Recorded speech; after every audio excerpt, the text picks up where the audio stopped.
Don't get excited, I haven't found the water yet. But anyhow, that's actually not why I'm here.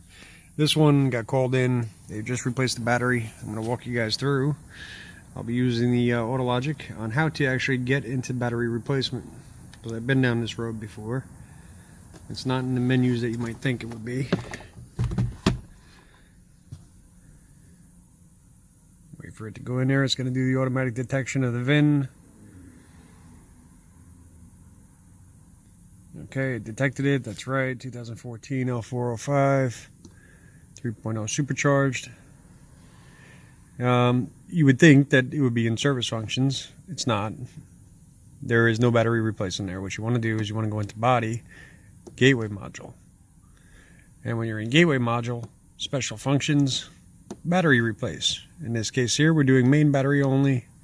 Set the ignition switch to on, which it is. Hit the OK button.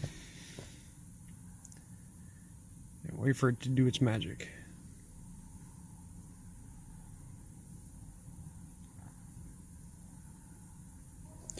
Turn the ignition off. The ignition is now off. Hit OK.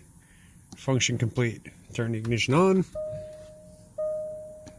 Ignition's back on. Next procedure, will be able to carry out a complete vehicle diagnostic trouble code cleared. Do I wish to continue? Yes, I do.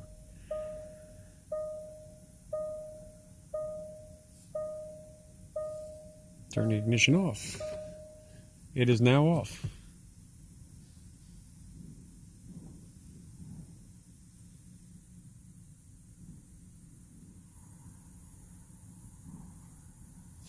Turn the ignition on and the function is complete.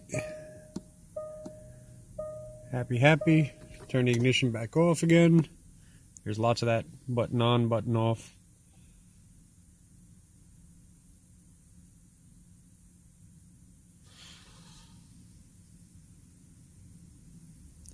Main battery replacement complete. Hit OK.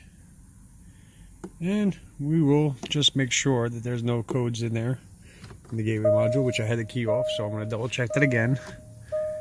Key back on. Everything there looks good. I might even run a quick test out here just to be 100% sure before I leave.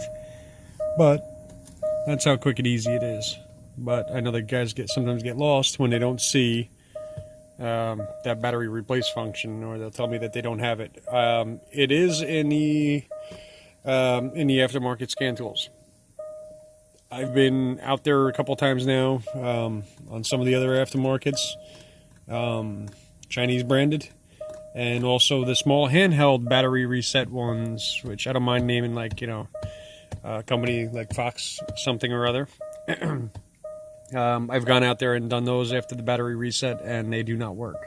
So they'll call me in, and I'll come in and have to do it either with the AutoLogic, or in this case here, I might have to do it with SDD or whatever I have to go in there with. But anyhow, this is just going to run a quick test. Technically, I could have ended this video already, but you're hanging around with me, and I wanted to make sure that I at least hit 3 minutes in the 18-second mark for Thomas, because I know he likes that number 318. Come on now. Who knows, maybe that'll be the code number.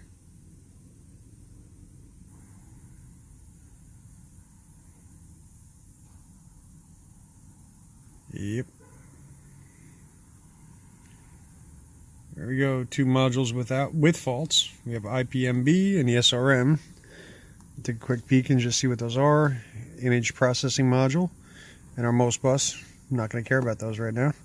31 modules without faults. 25 modules not communicating that may not even be fitted to the vehicle. So what we know of is 33 modules that are here. Everything there looks okay. If I was to build up a vehicle report, it would give me my lost communication, my satellite antenna, general electrical failure, and that's that. Alright, well, anyhow, quick video just to show you how to get there. Have a good one.